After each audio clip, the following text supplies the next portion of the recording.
This is how I made $500 day trading code. So why did I go for buys? So let's go over to it. This is how I made $500. So basically, the 4-hour time frame. The 4-hour time frame bias was basically this. The 4-hour time frame bias is bearish. So this setup is not A plus setup, not A plus setup, right?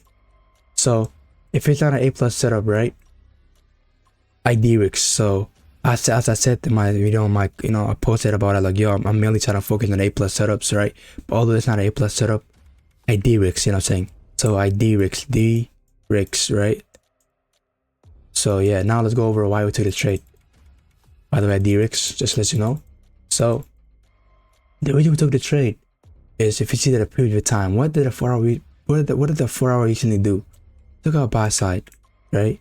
Then took out sell side, then took out buy side again. And guess what? Where's the next round liquidity? Back to the downside, which was bomb clock. I'm saying the next round liquidity after that.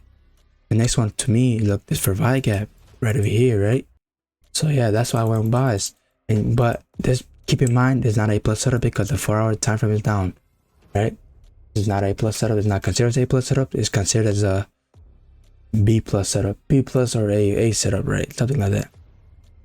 So now, once we got a clear sweep of liquidity, I was looking for an entry. By the way, I missed my first entry, by the way. This right here was my first entry. I was taking a shit, all right? I was taking a shit. I was taking a little shit. I'm not gonna lie. I woke up at 7:55. I woke, like, literally at 7:55. I woke up. I was like, dang, I gotta go take a shit. So right when I went to go take a shit, the market gave me a bias and gave me an entry. Shut up below here.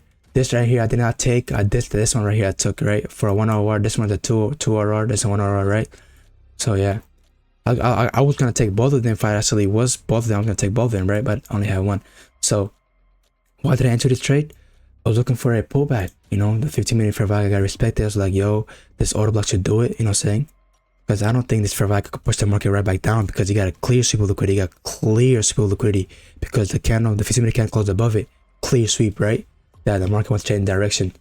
And that's what the market did. And give me a 15-minute order block.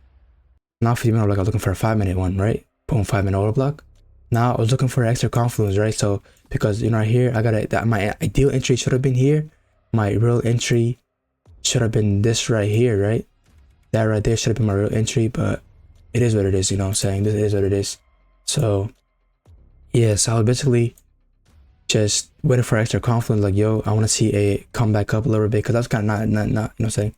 It's not an A plus setup, so I can't be really confident about that. I was confident, but not really confident, right? So the market was like, okay, give me the setup. I was like, if this candle end bullish, I'm entering. Right when end bullish, entered.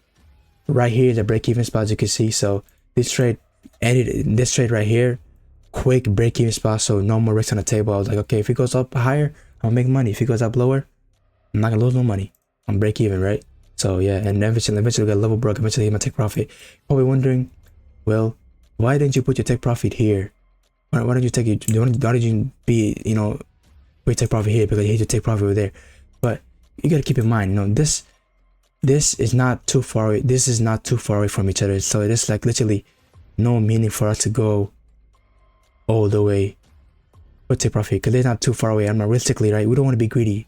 Greedy is a bad thing. If I put my take profit here, eventually, like the next trade I take, like, okay, let me put my take profit, there, right? And eventually, sometimes it's not gonna go there. It's gonna come back down. It took us out, right? So this is why we don't want to be greedy. So I just started put it at the start, get a quick scalping. It was a 5-minute. It was like a 15-minute trade, right? Yeah, it was like a 15-minute trade. It's a cool trade, right? So the key lesson point of the trade is I took a shit. So yeah, this is shit. I don't know.